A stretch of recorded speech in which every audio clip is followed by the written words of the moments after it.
ये sir double motor stepping machine है with ball bearing top. Ball bearing top इसलिए लिया जाता है तो मूवमेंट फ्री फ्लो हो सके। एकदम 50 किलो का बॉक्स हो, 60 किलो का, 100 किलो का बॉक्स हो, कोई दिक्कत नहीं।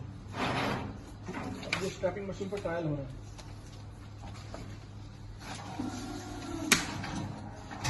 देखिए एकदम फ्री, एकदम फ्री।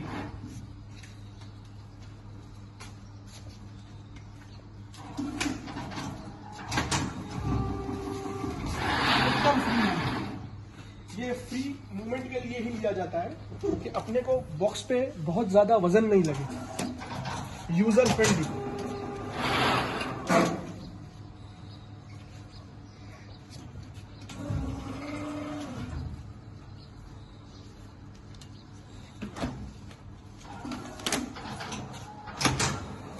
एकदम फ्री मूवमेंट कैसे,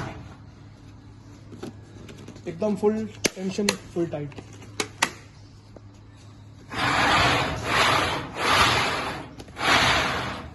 ये 30 किलो का बॉक्स है, देखिए